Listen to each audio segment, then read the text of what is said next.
Thing, I'm right? staying. Yeah, I'll stay. Ah, that'd be awesome. Thank you. So nice to have you, Leo.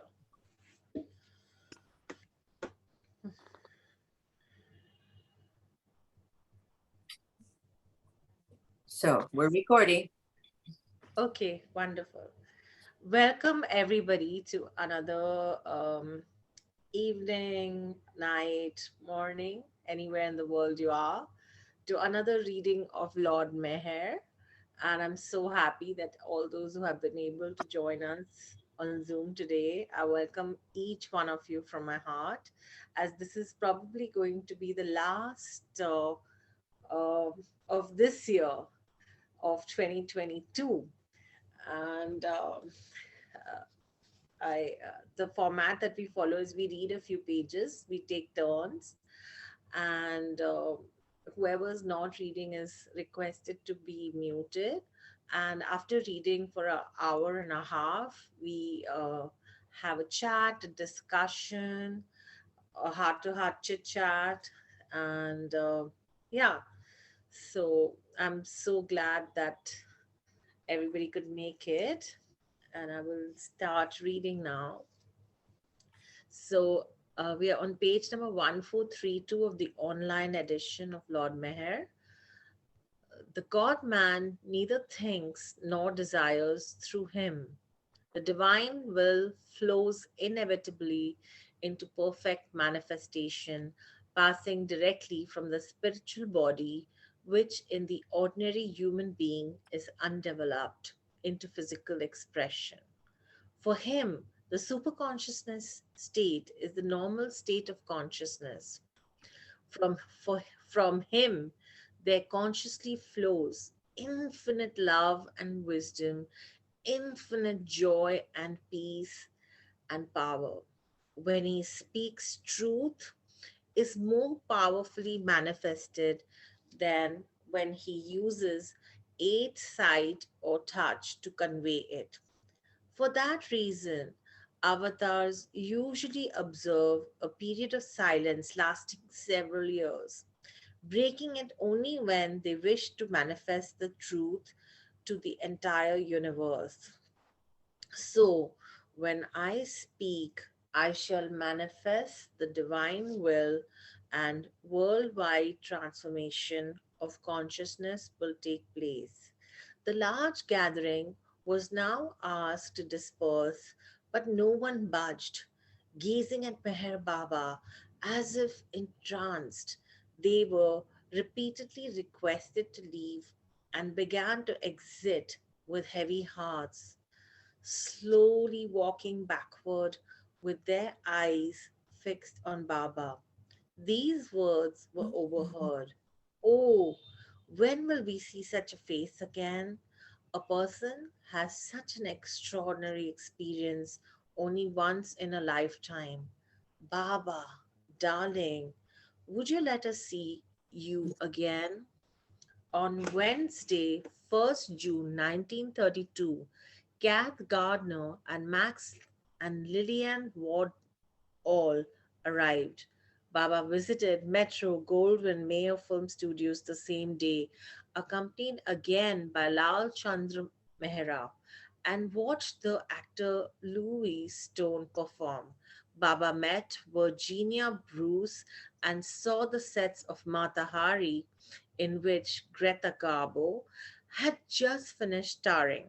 They also met the Austrian American director Joseph von Sternberg, 38, who was directing Marlon Dietrich in The Blonde Venus. Baba did not care much for Marlon, who had a reputation for being extremely egoistical, but he liked von Sternberg, who was highly impressed by his meeting. After a few films with von Sternberg, Dietrich became the most famous film star in the world. Footnote: in London recently, Baba had seen the von Sternberg Dietrich collaboration, Shanghai Express. Baba met several other movie stars in Hollywood during his visit, including Boris Karloff, John Gilbert, Florence Vidor, Johnny McBrown, and Cary Grant, who was also appearing in Blonde Venus.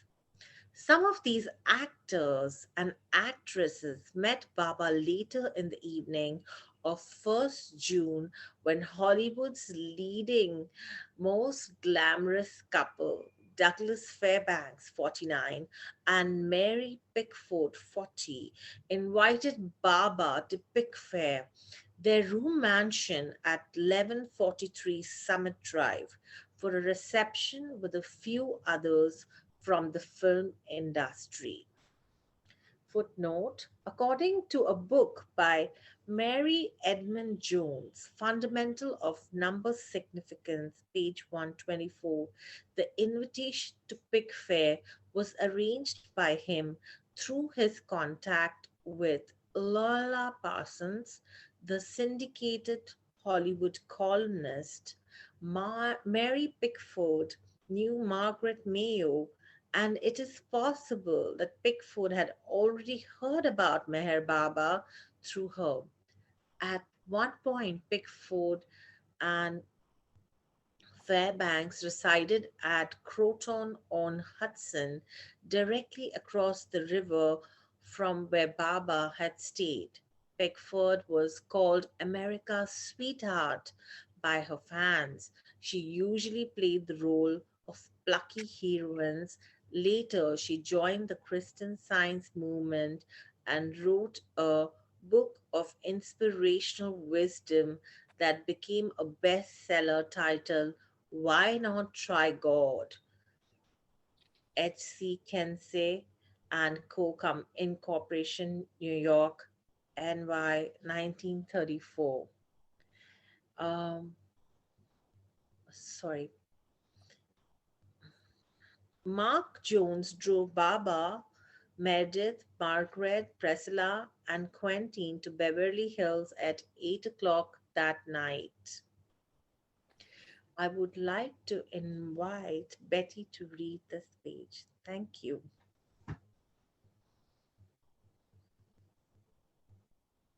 The Mondeli followed in another car with Norina and Elizabeth. When they left India, each of the men Mondeli had been allowed to bring only two flimsy dress suits and one pair of shoes, which they had to wear continually. Baba would often change his attire, and for the reception at Pickfair, Baba wore a stylish Palm Beach suit. In contrast, the Mondley looked like paupers. Apart from their poorly tailored suits, the sole of one of Adi Jr.'s shoes has come apart and it's flapping up and down when he walked. Baba, however, refused to let him purchase a new pair, so Adi tied a string around his shoe to hold the heel in place. Crowds of celebrities dressed in formal attire mingled throughout Pickfair Mansion, while Adi sat huddled in a corner, embarrassed, trying to hide his worn-out shoe with the string tied around it.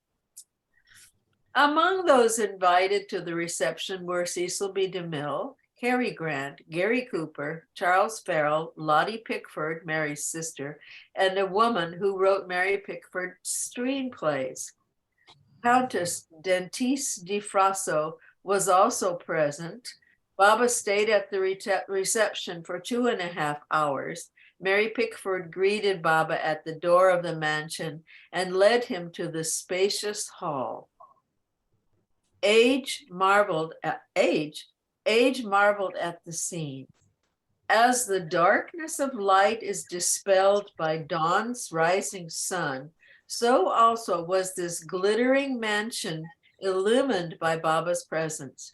Whatever light was shining from the crystal chandeliers was not light, but darkness. Even the sun's brilliant light is darkness compared to the true light of the awakener. Can you scroll up, Mona? Jean later wrote, amidst the tinsel stars, Baba shone like a resplendent planet. I guess you need to read the footnote, Mona. Yeah. Jean Adriel, Avatar, John F. Kennedy, University Press, Berkeley, 1971 edition, page 144. Continue, please. Thank you. Okay. Mary had Baba sit on a sofa, and she herself sat on the carpet by his feet. The others too sat down on the carpet around Baba, and the wine of love began speaking to all hearts. Douglas Fairbanks joined his wife near Baba, who conveyed to him, the whole universe whose structure I have created is my cinema. But just as an audience becomes absorbed in witnessing a drama on the screen and engages their emotions and sways their feelings by its influence, causing them to forget that it is not real, in the same way, the spectators of the world are charmed by this worldly film show, forgetting themselves and taking it to be real. So I have come to tell them that this worldly cinema in which they are absorbed is not real. You want somebody else to continue? Thank you. Uh, Marvin, would you like to read next? I have come to turn their focus toward reality. Only God is real, and everything else is a mere motion picture. Mary Pickford was spiritually inclined and listened intently to Baba's words.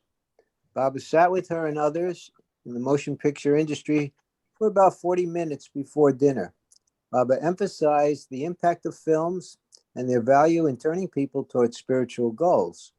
He stated, I was particularly glad to come to California because of the opportunity which it afforded to contact those who made or appeared in motion pictures.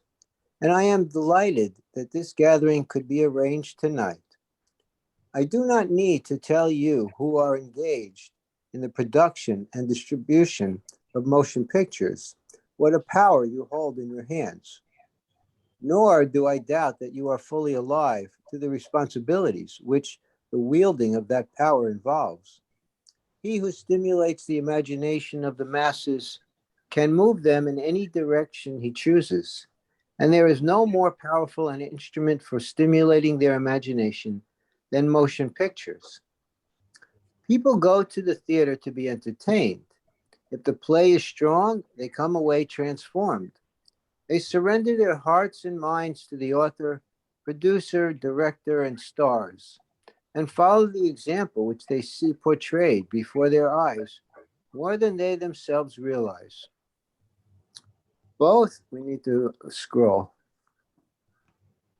both the press and the radio influence thought, both the press and the radio influence thought, but both lack the power of visible example, which is the greatest stimulant to action, and which the motion picture offers better now than any other medium. We find ourselves today in the midst of a worldwide depression, which affects everyone, rich and poor alike, and from which all are groping blindly for deliverance. The film companies, the picture theaters, and the stars have also suffered from it. If they could help to end the depression, I'm sure they would be glad to. How could the motion pictures help in this respect? First, it must be understood that the depression is not an accident, nor is it purely the result of overproduction and inflation. Those, although the immediate causes, are merely the instruments which were used to bring the depression about. The depression itself was caused by those entrusted with the evolution of humanity. Man has to be stripped of his material possessions in order that he may realize through actual experience that his true base is spiritual and not material.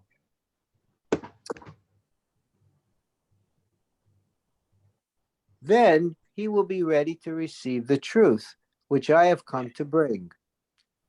The truth consists of the knowledge that man, instead of being a limited, separate individual, completely bound by the illusion of time, space, and customs, is eternal in his nature and infinite in his resources. The world illusion is a dream of his imagining, a play enacted in the theater of his consciousness, a comedy in which he is at once the author, producer, director, and star.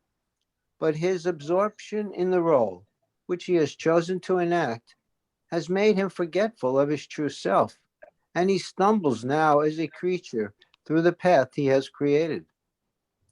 Man must be awakened to his true nature. He must see that all material expression depends upon and flows from a spiritual being. Then he will be steadfast and serene under all circumstances. There will be no further need then for the depression, and it will disappear. Now, how can the motion pictures help man attain this realization? The character of the film need not be changed.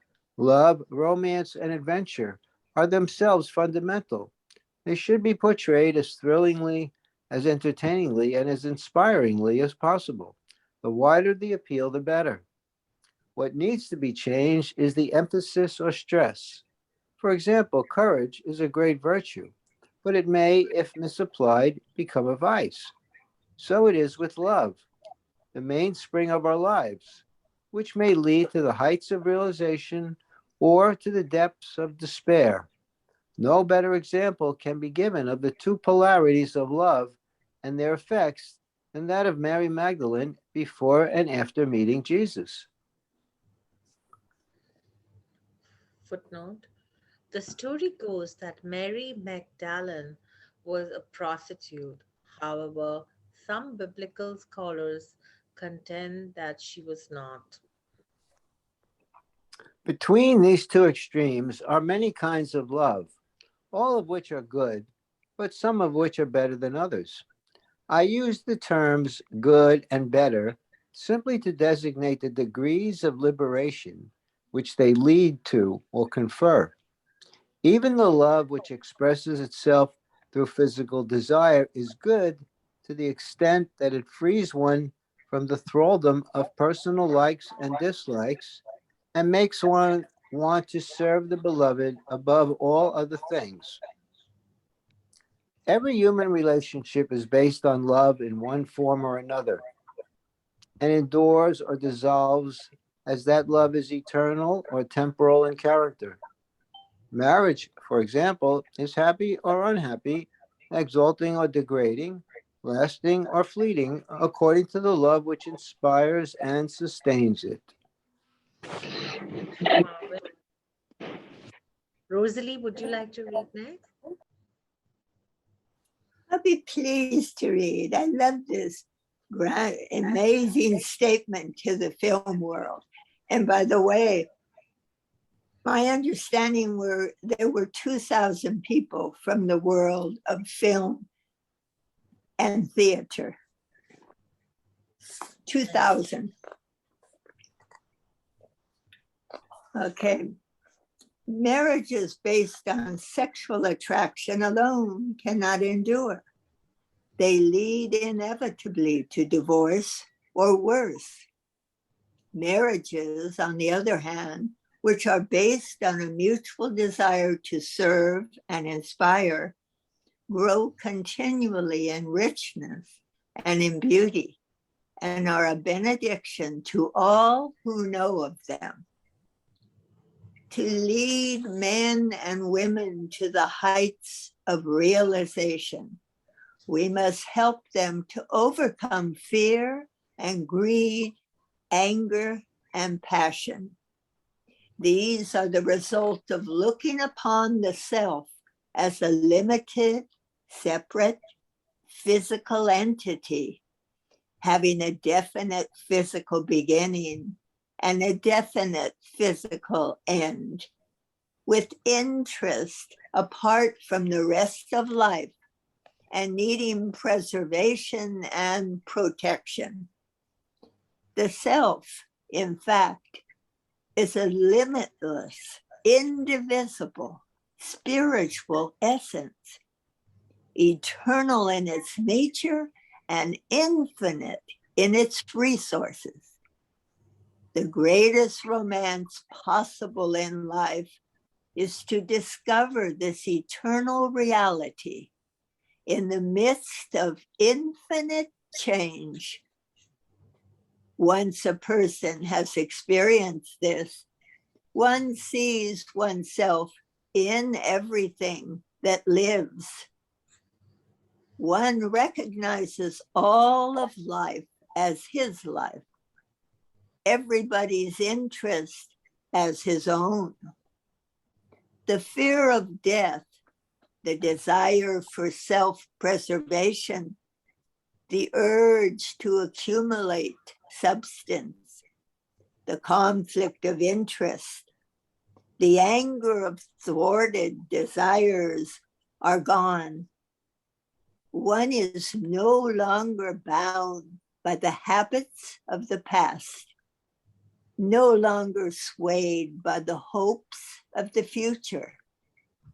One lives in and enjoys each present moment to the fullest.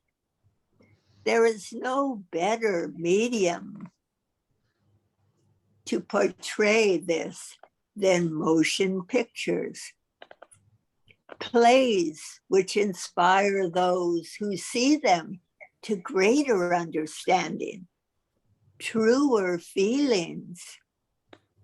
Better lives need not necessarily have anything to do with so-called religion, creed, ritual, dogma, the conventional ideas of heaven and hell and sin are perversions of the truth and confuse and bewilder rather than clarify and inspire.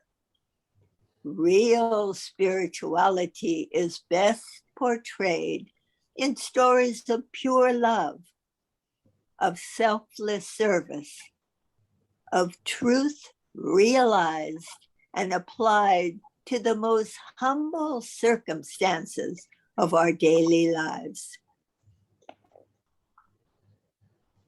Raying out into manifold expressions. Now I have to find my place. Whereas I think you went too far. Oh, I did? One second. No. I thought you did the I beach. was out to raying out and then I was, okay, where's raying out? Okay.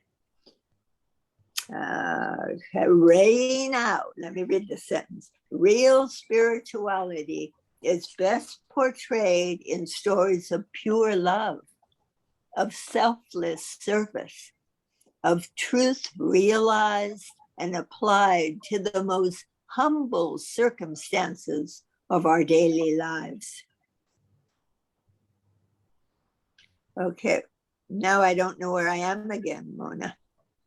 Okay, raying out into manifold expressions through home and business, school and college, studio and laboratory, evoking everywhere the heights of joy, the purest love, the greatest power, producing everywhere a constant symphony of bliss. This is the highest practicality. To portray such circumstances on the screen will make people realize that the spiritual life is something to be lived, not talked about, and that it and it alone will produce the peace and love and harmony which we seek to establish as the constant of our lives.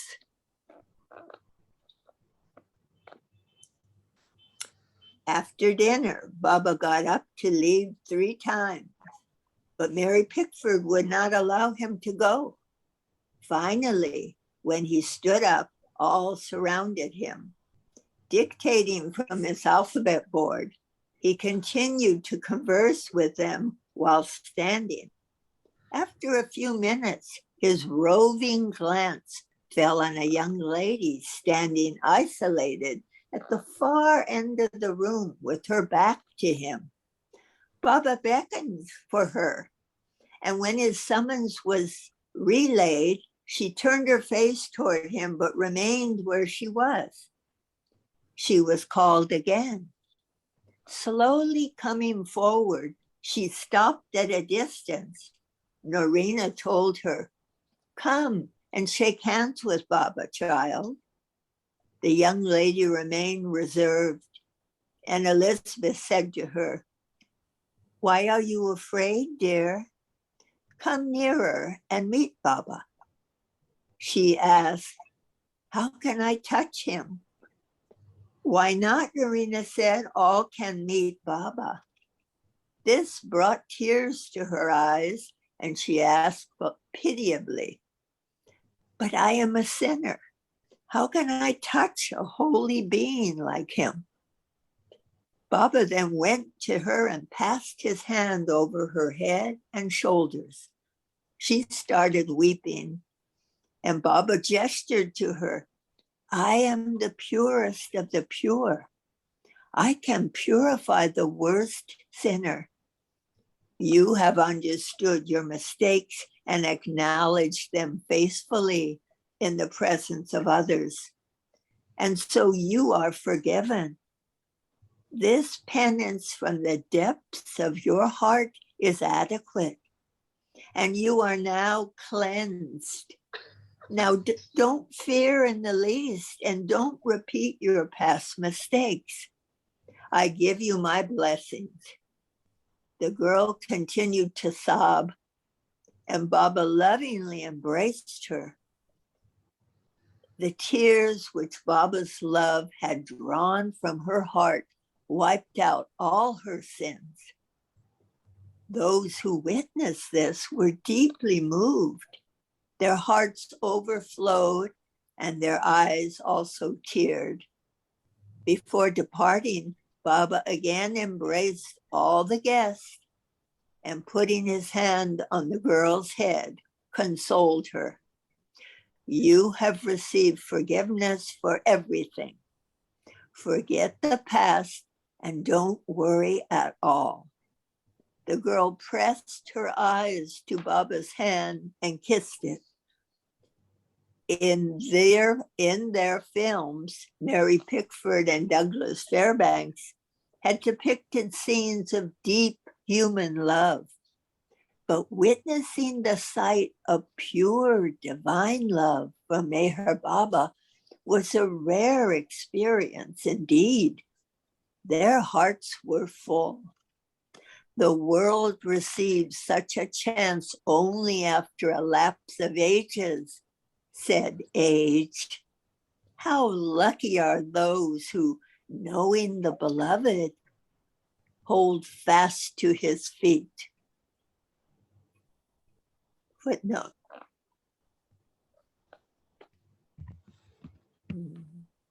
Penny pinching was not, however, the main reason why so many people describe life at Pickfair as dull. Mary and Doug felt it was their duty to live quiet, sober lives of respectability. So, Pickfair became Filmland's leading embassy of middle class virtue at a time when the rest of Hollywood was whooping it up and exploring the pleasures of flash success and sudden wealth. That's There were it. few escapades at Pickfair, no flowing wine, no cocaine, no nude cavorting in the pool, no sorry, when Mary told the press that there was no jazzing in her home, she wasn't kidding. Gary Carey, Doug, and Mary, a biography of Douglas Fairbanks and Mary Pickford, E.P. Dutton, New York, 1977, page 97 to 98. Thank you, Rosalie. Can I ask, who is this age person? Or is it a magazine or what? And No, that's age. That's the time is speaking. Time is speaking. all right. You know, Okay. it's just like an aside kind of said Okay. age. All right. Yeah. Okay.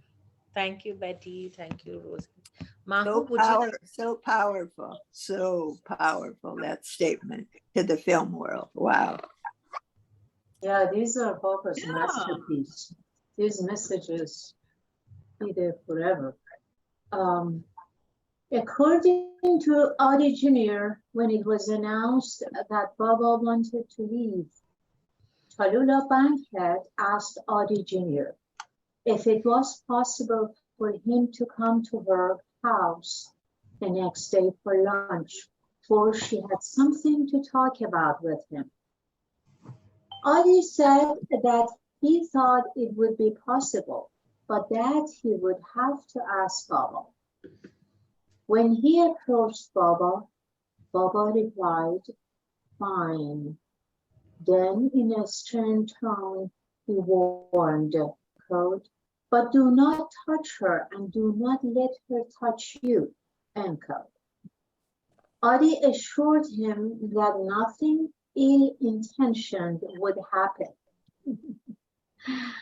Audie went to Tallulah's home the following afternoon, probably with another of the Mandali. When he met her, he immediately blurted out, "I am happy to be here, but please do not touch me." She blushed, She blushed, saying she would not embarrass him. During the lunch, Audie asked what was it that she wanted to talk to him about. Tallulah said that she was in love with a certain man, but that he did not love her, nor had he shown her any affection. She wanted Audie to persuade Audie to persuade his brother Baba to cast a love spell, quote unquote love spell, on the man, and thereby he would fall in love with her and be hers. Audie was taken aback and assured her that Baba did not do such things and that she was greatly mistaken about the kind of spiritual things Baba taught. Tallulah nevertheless insisted that Audie ask his brother if he would cast such a spell. Audie said he would, but explained again that he doubted if Baba would do such a thing. After Audie Jr. returned to the Joneses' residence, he was feeling quite disturbed about his meeting with Tallulah, but did not say anything until he met with Baba. When he did, Baba sternly inquired, quote, "Did you touch her?" Audie pleaded innocent and then explained why she invited him over and what she wanted Baba to do, cast a love spell on a certain man so he would fall in love with her. Baba showed his obvious disgust. Hollywood.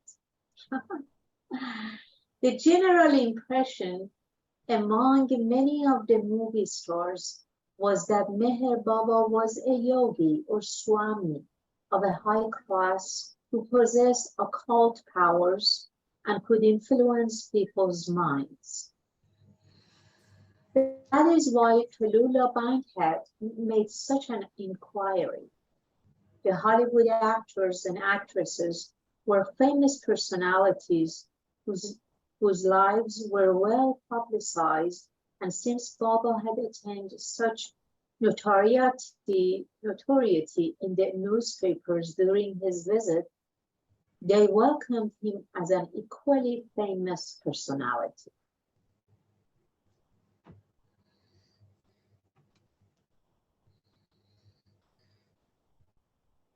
Page 1439.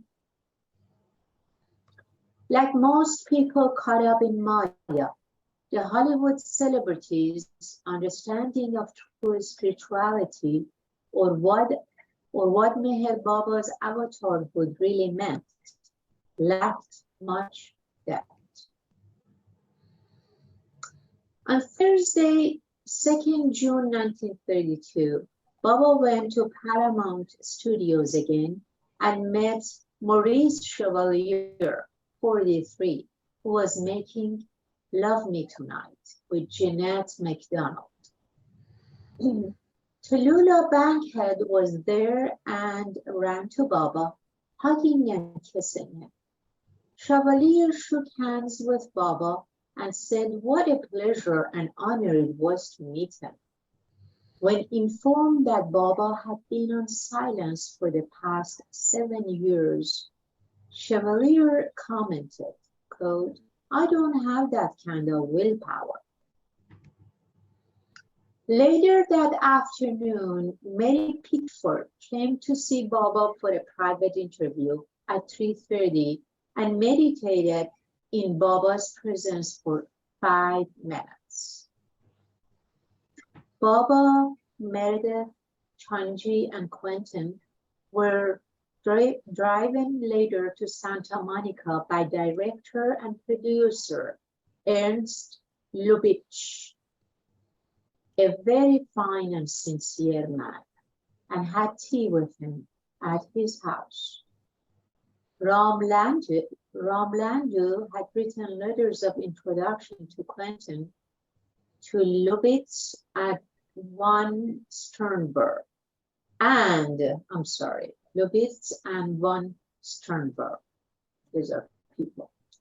In the evening, Baba went with Quentin to Tallulah Bankhead's residence for dinner, and also to meet Greta Garbo, 26, famous actress, at the time.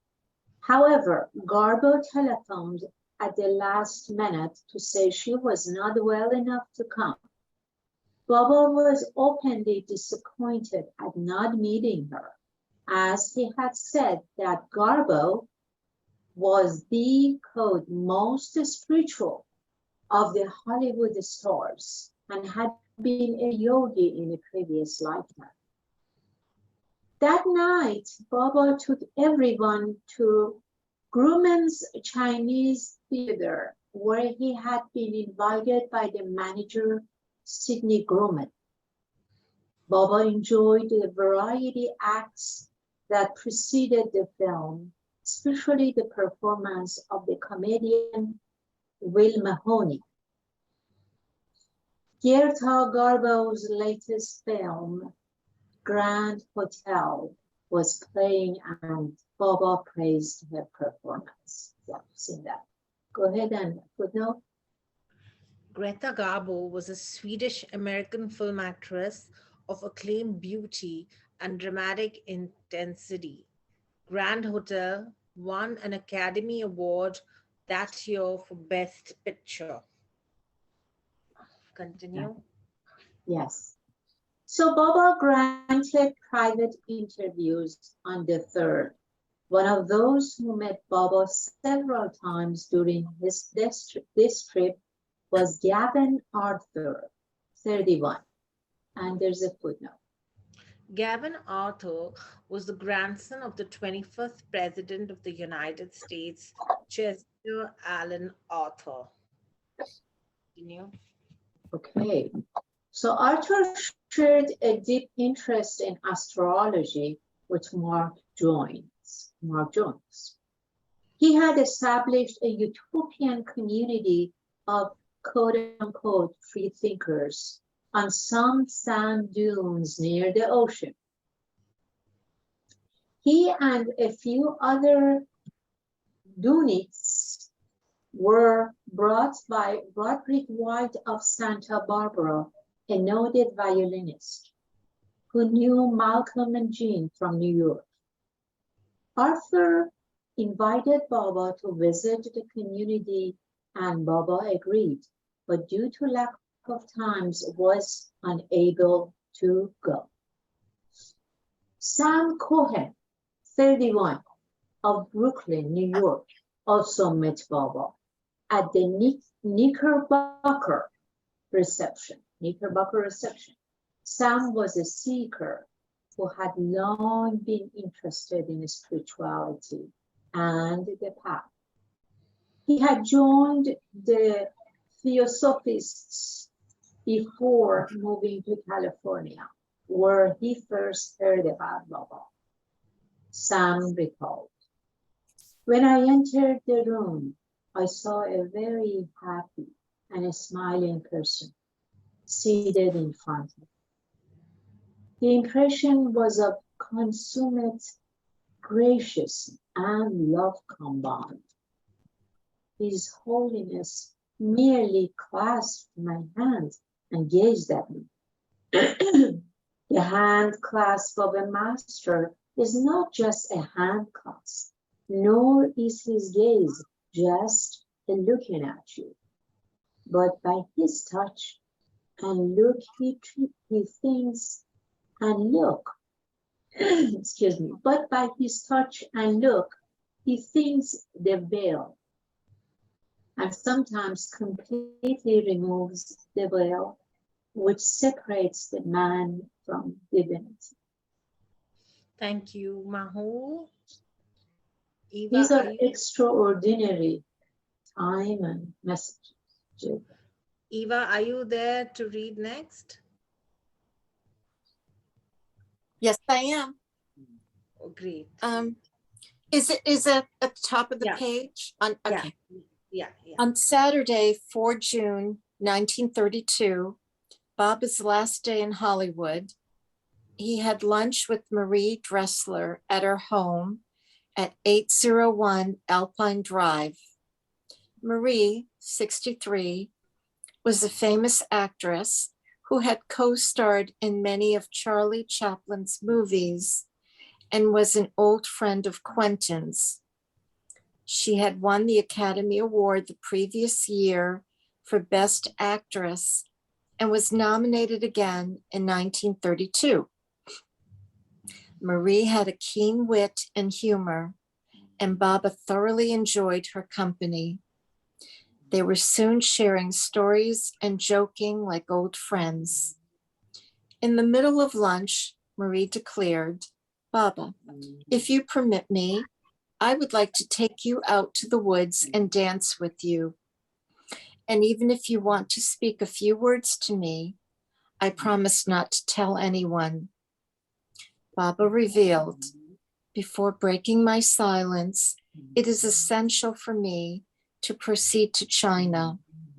On my return, I will break my silence on June 13. Marie said, "When you break your silence, I will be at your side." And there's a footnote. Yeah, it's July 13th, by the way. Anyway, thank you. Marie Dressler died in 1934 from cancer. You could continue now, please. Okay. Thank you. Baba often mentioned the breaking of his silence during this visit to America. That Baba would actually speak created a sensation, and arrangements had started so that Baba's voice might be heard throughout the world via radio when he spoke. Mark Jones booked the Hollywood Bowl for the event. Mary Pickford was to introduce him.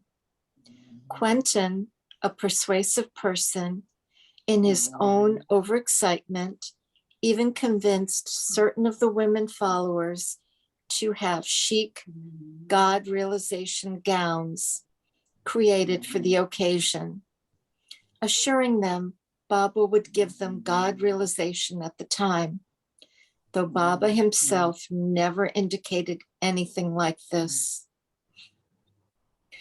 Adi Jr. knew that Baba would never do such a thing, and in a skeptical mood said to Baba one day, "Baba, you're not going to break your silence. Why go through all this fuss with the radio and newspapers? Why make these people go to all this trouble? People will be upset and very angry with you if you do not speak, and I know you won't." Peeved, Baba scolded Adi. "No, no, you don't know. Keep quiet. This time, I am going to do it." What kind of play was this on Baba's part? How innocent the people of Hollywood were. Was there any necessity to employ material or mechanical means for the avatar's voice to be heard throughout the world? Did Meher Baba's silence depend on material causes? But this manner of working is his divine play, and in this Leela there is joy.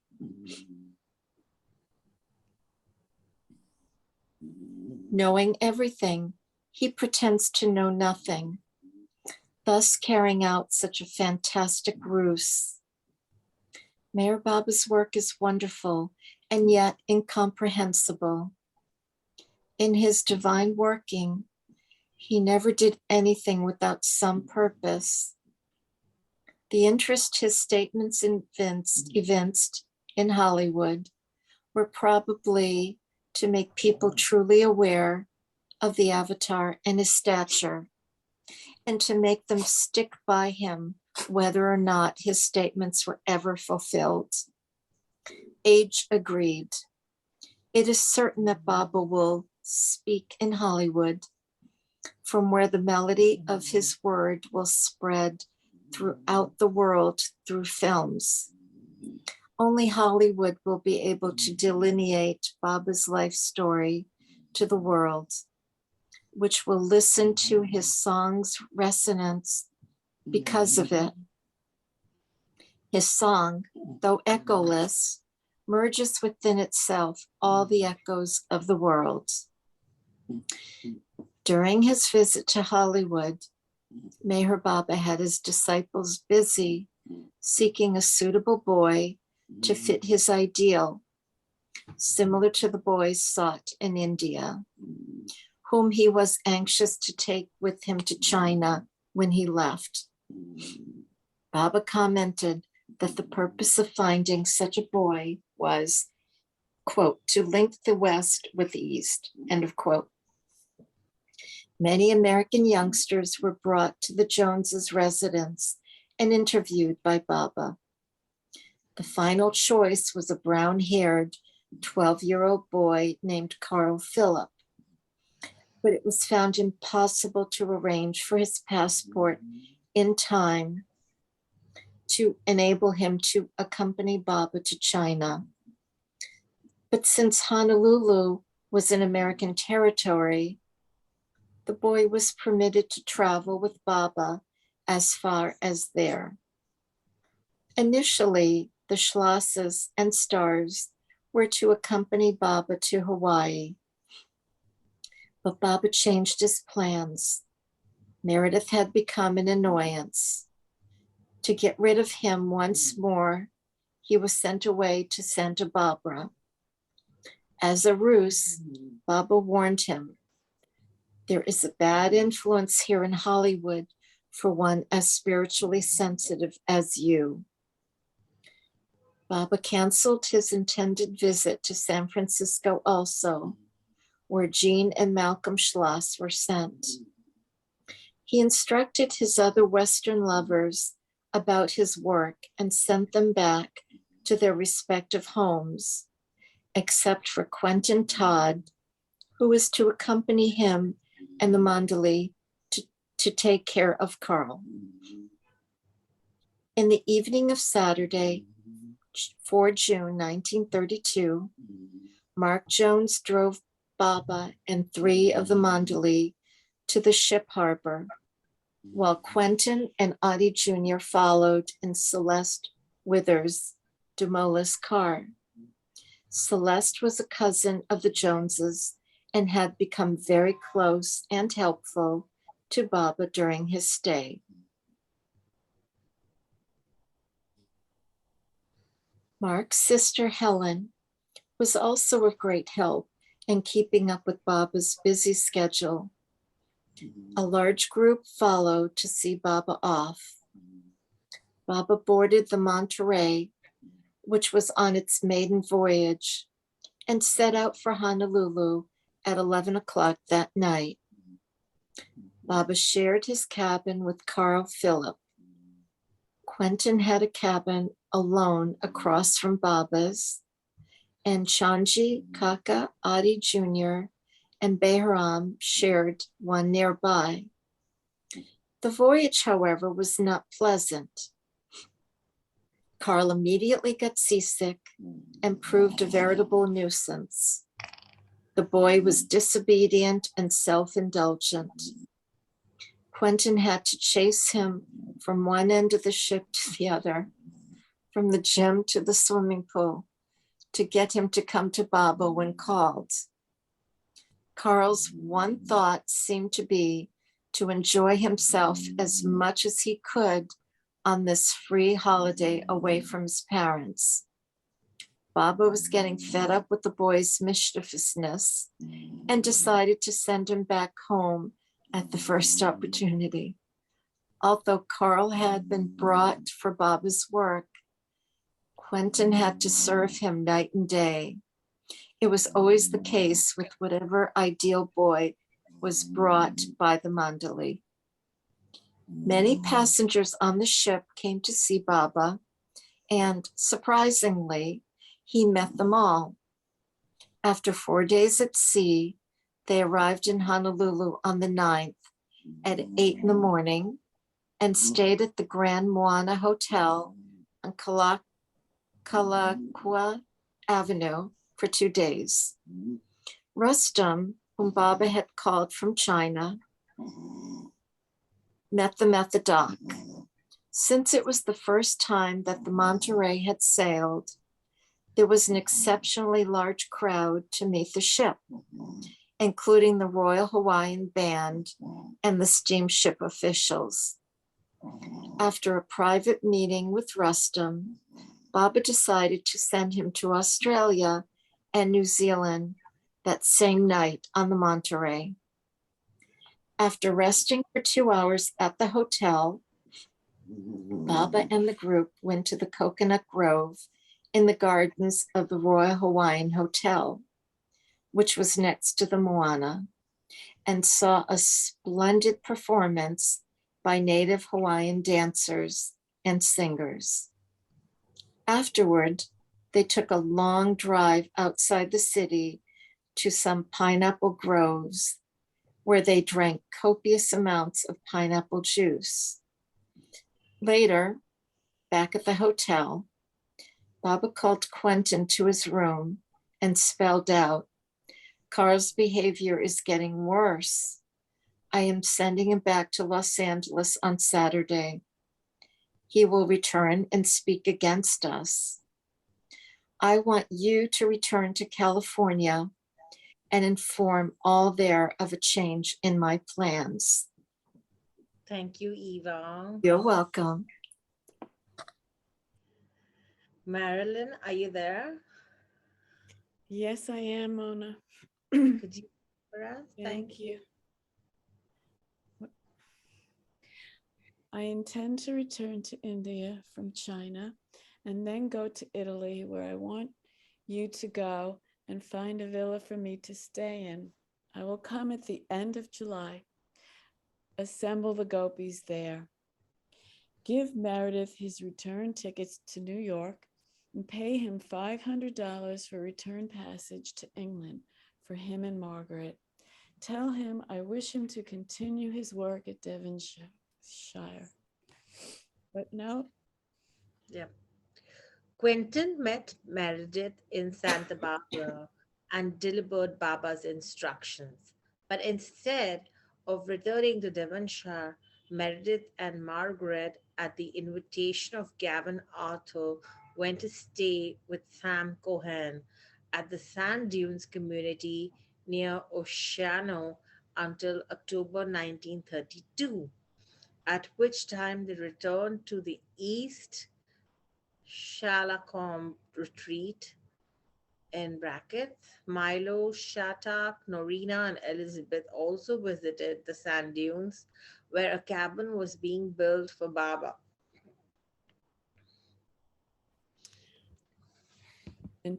Are we done? And tell Yeah. all in California that I will not break my silence in Hollywood as announced. This was a difficult duty for Quentin, but his faith in Baba deepened.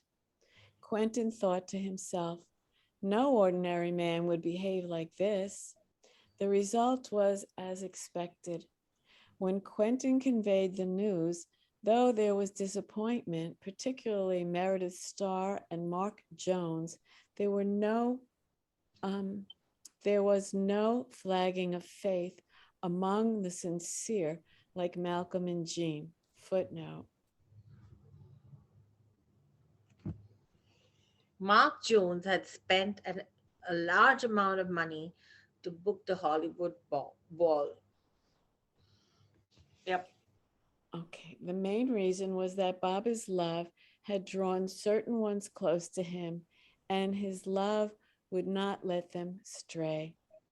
That night, after seeing Rustam off to Australia aboard the Monterey, Baba and the other Mandali had dinner. Footnote.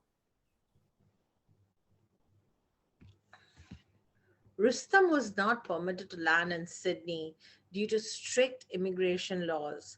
The exact details of his trip are not known, but the purpose was to forge further links with the West, the result of which was made evident after a number of years when many Australians came into Meher Baba's fold. Thank you. Continue, please. Afterward, they went to a movie at the Empire Theater. On Friday, 10 June 1932, a friend of Elizabeth's named Mrs. Hutchins came with her sister to see Baba. They had come to meet the ship also. Baba went for another drive in the afternoon through Honolulu to the Niumalu Hotel and later to the Honolulu Waikiki Aquarium. In the evening, Baba went to the Liberty Theater and saw Gladys George in the play A Church Mouse. On 11 June at 7:45 a.m., Baba went for breakfast with Chanji and Quentin to Mrs. Walter Dillingham's palatial villa, La Pietra, on the western slope of Diamond Head. Footnote. Walter F. Dillingham, a leading industrialist and entrepreneur from Honolulu, was known as the Baron of Hawaii industry. A highly influential businessman, he is credited with developing urban Honolulu. In 1999, Dillingham built a palatial villa at Papai Naina, an ancient Hawaiian altar to the surf and place of human sacrifice. The home called La Paitra was designed by David Adler and was modeled after a Florentine villa owned by Mrs. Dillingham's uncle, Arthur Action. It is now a private academy for girls. Dillingham is most famous for draining the wetlands of Waikiki in early 1920s. He also played a key role in the creation of Pearl Harbor as the Navy's major mid-Pacific naval base. The main source for this is Wikipedia. I can Baba continue. seemed disinclined to go. Quentin recorded in his diary, but it was too late to postpone the invitation. When they returned, they left again at 9 o'clock to take Carl Phillips to his ship. An American woman was to accompany the boy. Carl appeared sad at leaving Baba, but true to Baba's prediction, it was later learned that the boy did speak out against Baba when he returned. Footnote.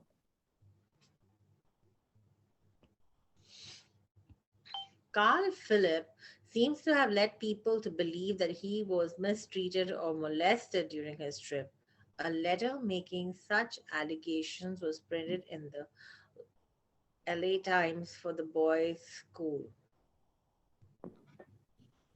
At noon, At noon, Baba, Kaka, Chanji, Baram, and Adi Jr. also set sail for the 11-day voyage to China on the Empress of Japan.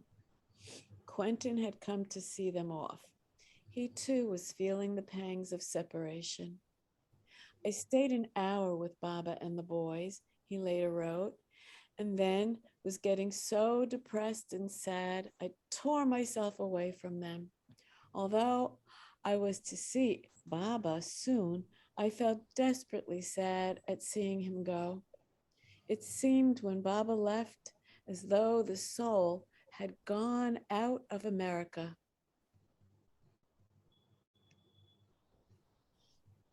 Nearly all the staff on board ship were Japanese.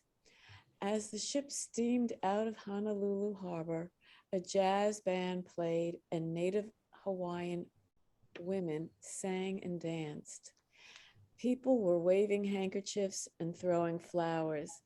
Little did they know that the Emperor of Creation was on board the Empress of Japan. Settled in his cabin, Baba asked for Kimco's letters to be read again and again. Tears came to his eyes again as he listened to their heartfelt words of love, describing the agony they underwent in their separation from him. Upon Quentin's return to California a week later, the following account was published in the newspapers on 14 July 1932. The Associated Press headline read, "Silent Hindu defers radio talk." Sri Meher Baba, who came here recently heralded as the East Indian holy man, and who supposedly had not uttered a word for 7 years, will not deliver his message to the world tomorrow over a national broadcast from Hollywood. Quentin Todd, the mystic's secretary, telegraphed from Santa Barbara that Baba had decided to postpone the word fast breaking until next February because conditions are not yet ripe. Meanwhile, Baba had anticipated such a response from the press and sent his lovers a message not to worry over adverse publicity. The whole world will know and welcome me as Jesus returned once I speak. Until then, however, many persons took Baba's decision badly. As Gavin Arthur later recounted, Baba just took off without breaking his silence and went to Hawaii and then to Hong Kong and finally to India. A lot of people thought it was an outrageous break of promise, and he lost a great deal of his following by doing that. On Sunday, 19 June 1932, the ship landed at 6 a.m. in Yokohama. Baba got off with the Mandalay and they refreshed themselves. At 10 o'clock, they waited for a tour of Japan's second largest city. After an hour's taxi drive, they had a snack and walked through the crowded streets. They returned to the ship at noon and set sail at 2 o'clock. They landed at 8 a.m. the following day in Kobe, Japan, where Baba and the Mandalay again got off and strolled throughout the city. They returned to their ship at 1 p.m. and sailed 2 hours later. Shanghai, China was reached 2 days later at 2:30 p.m. on 22 June 1932, where they were met by Herbert and Zhao Bai. Dressed in a stylish suit and Panama hat, Baba disembarked and was driven a few miles to the Palace Hotel, which overlooked the Hangpu River. Thank you. Pia, would you like to read?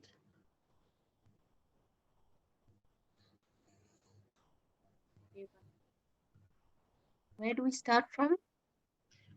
From the beginning of the page, after tea. Can you see it? Yes. After tea, Baba indicated to Herbert, I want to go out and mix with the Chinese, so take me to a place where there are thick crowds. Herbert took Baba to a new place, but they were not crowded enough to suit his purpose. Baba then went to the slums of Shanghai by hand-pulled rickshaw, but the narrowness of the lanes prevented it from entering, and Baba traversed the area on foot for 3 hours. He strode rapidly up and down the squalid alleyways, causing the humble dwellers to stare at him with fascination as he passed by. After racing through the back alleys of Shanghai, Herbert was quite tired. Being new and unaware of Baba's ways, during Baba's stay in China, Herbert tended to arrange things according to his own preference, which Baba did not always like. Baba also kept changing his mind and plans, which was surprising and baffling to Herbert, causing his mind to become disturbed. On Thursday, 23rd June 1932, some of the people whom Herbert had told of Baba came to see him at the hotel. Baba was busy planning his return to India, and he sent Herbert and Chanji to book the ticket. The first plan of returning to California had been fixed for weeks, but was now cancelled. After going all day from one office to another, exasperated, Herbert vexatiously asked Chanji as they were returning to the hotel, why does Baba act like this? It is a pity he does not know his own mind. Scroll down a bit more.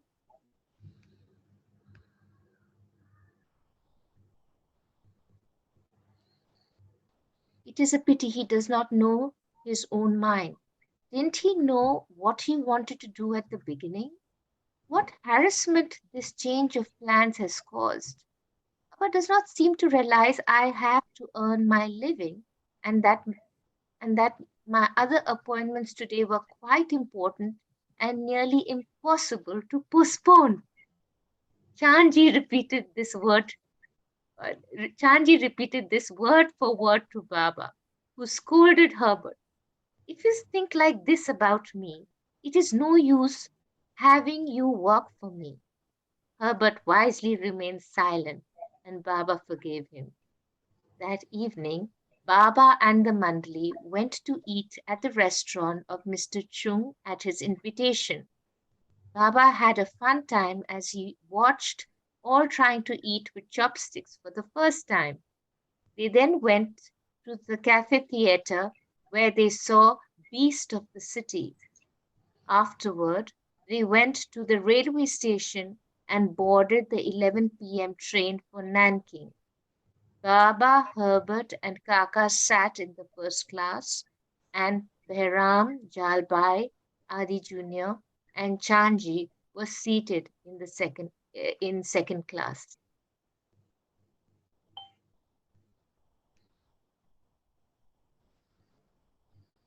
They reached Nanking the next morning at 7 o'clock.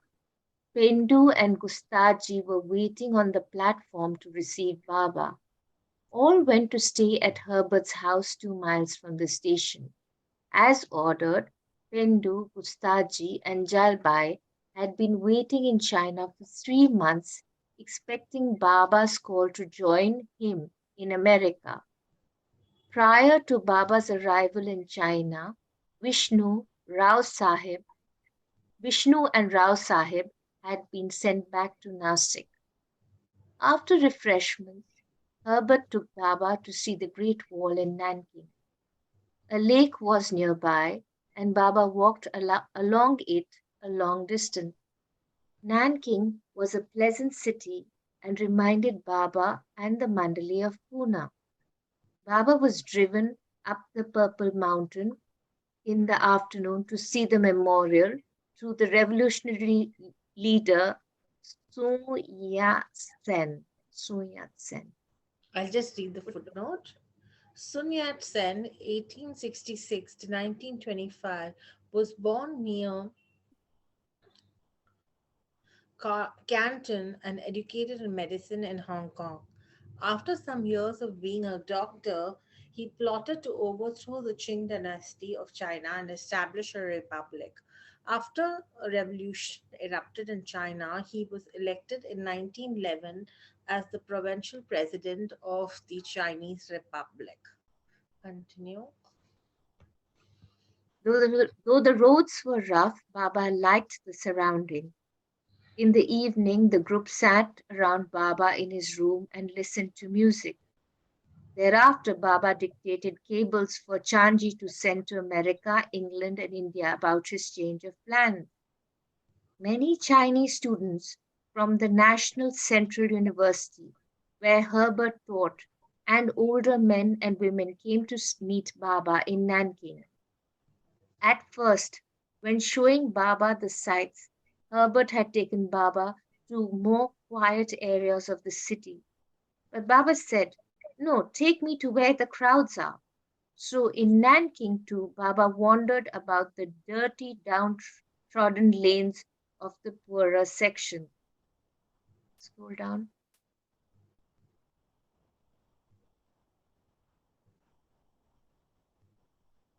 So in Nanking too, Baba wandered around the dirty, downtrodden lanes of the poorer sections where the Chinese peasants gazed at him in wonderment.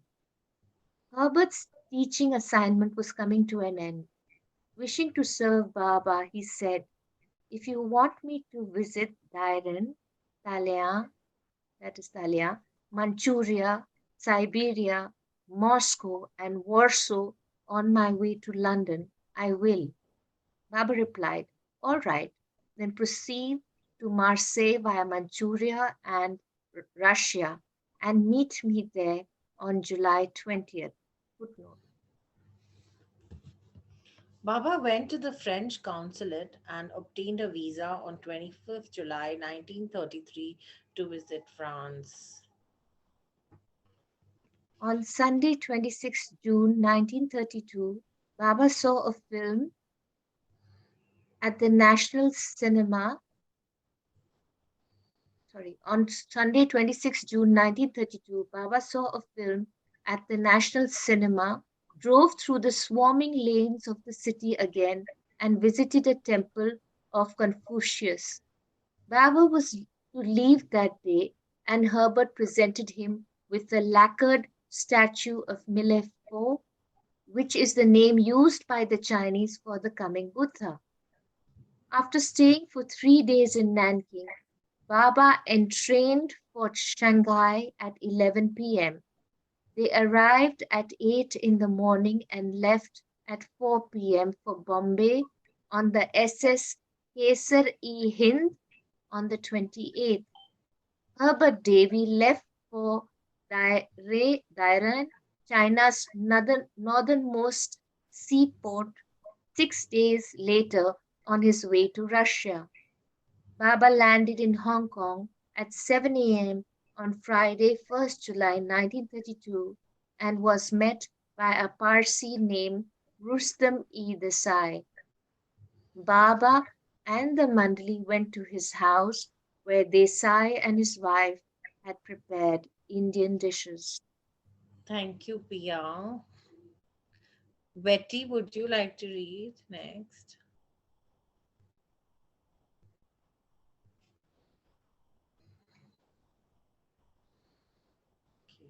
The West learns to sing. After they ate, they all went out to explore the city. They went to the Queen's Theater in the evening to see the film Skin Deep. After the movie, Baba and the Mandali returned to their ship by ferry. They drove through Kowloon the next day, met there by Rustam S. Pestonji, a friend of Mr. Desai's. Baba and the Mandali were taken to Pestonji's house. After an hour's drive around the town, they returned to the Kaiser-i-Hind and continued their voyage. They arrived in Singapore at 7 a.m. on 6 July. After driving around the city in a taxi, they went to see the movie Dr. Jekyll and Mr. Hyde at the Capitol Cinema. Then they had dinner at the Madras Cafe and returned to the ship at 11 p.m.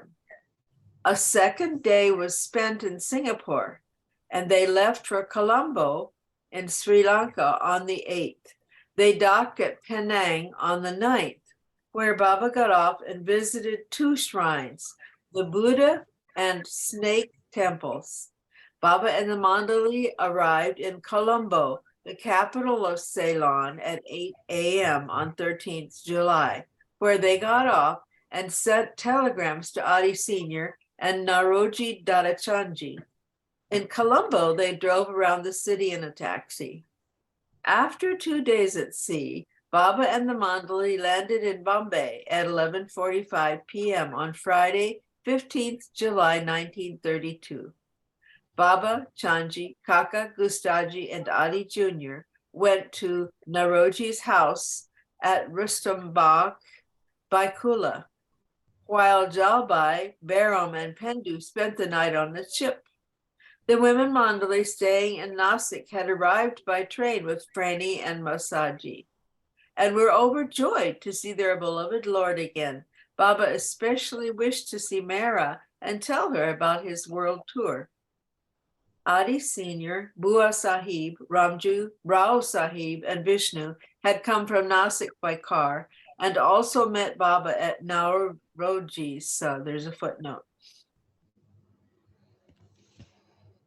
Adi Senior had been running the Circle Cinema in Nasik since Bau Saab's announcement in May 1932 that he intended to return to Persia. Okay. Gulmai was there too. Sailor, Sidhu, and Chagan met Baba the next morning. Baba was planning on returning to Europe on the same ship, so he spent that day giving each of the men and women Mandali instructions.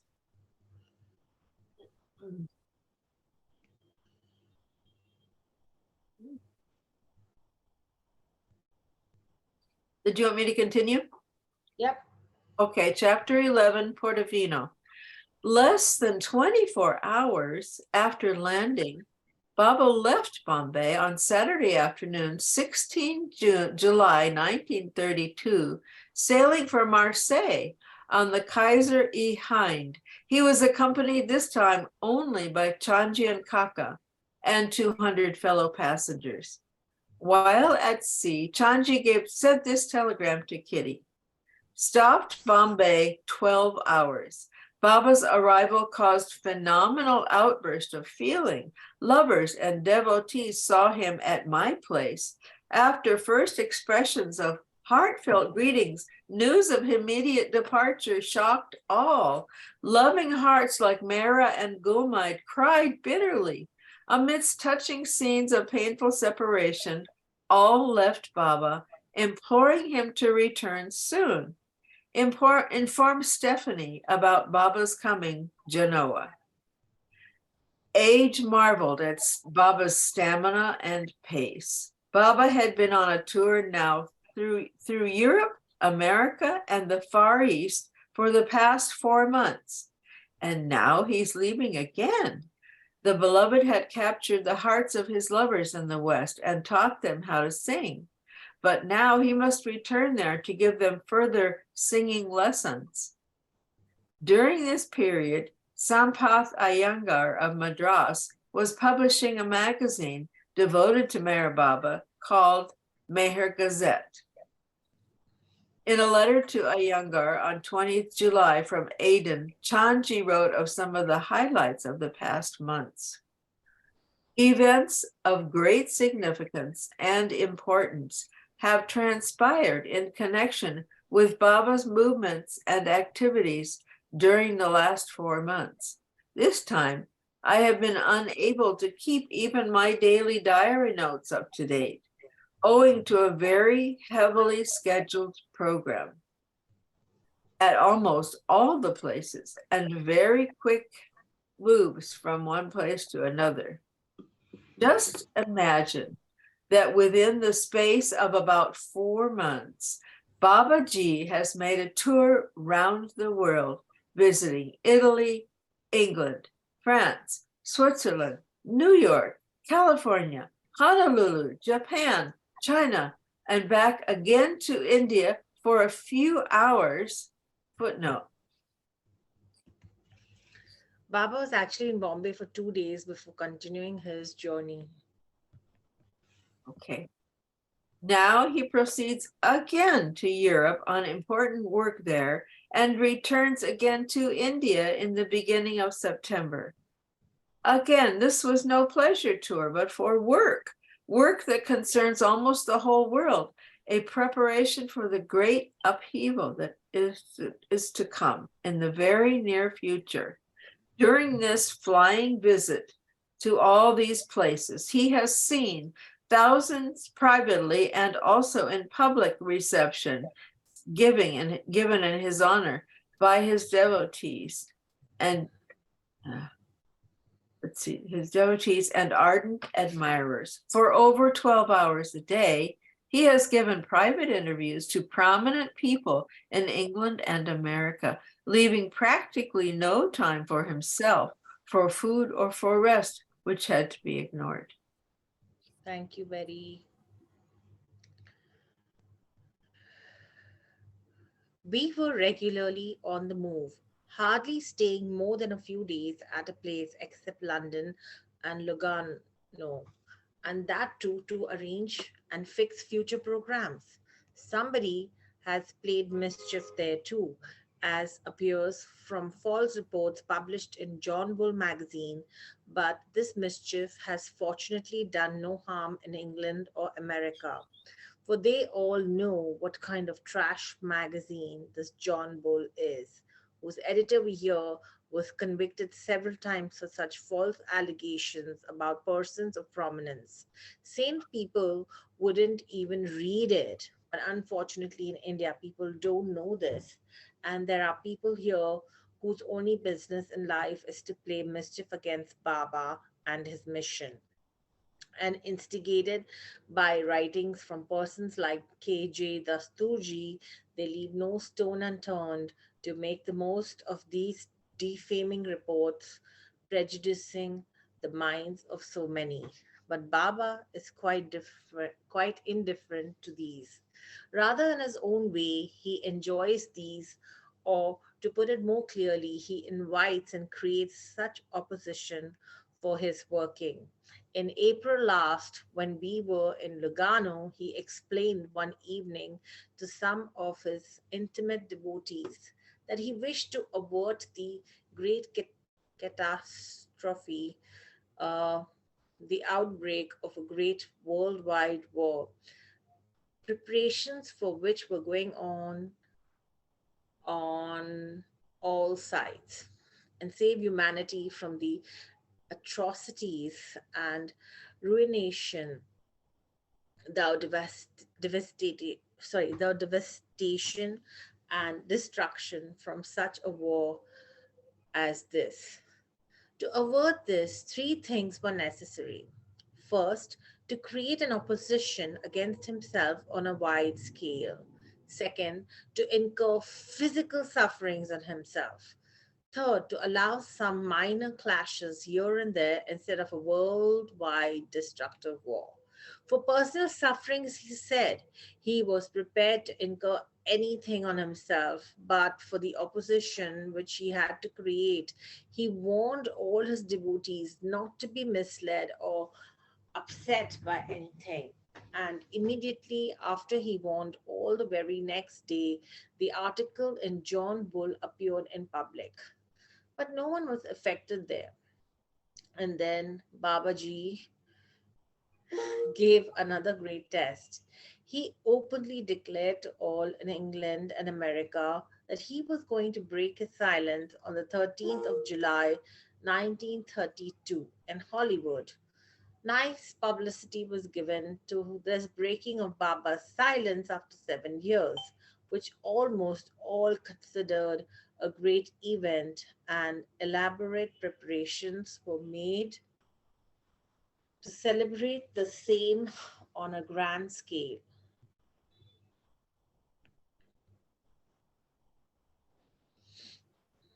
One of the world's Mona, largest. Mona, Mona, Mona. It's after 12 noon already. Yeah, I know. It's exactly 10:30 now, India time. Time to end. All right. So we will take it from page 1450 next week. And we could stop the recording. Oh, sorry. Okay. It's okay.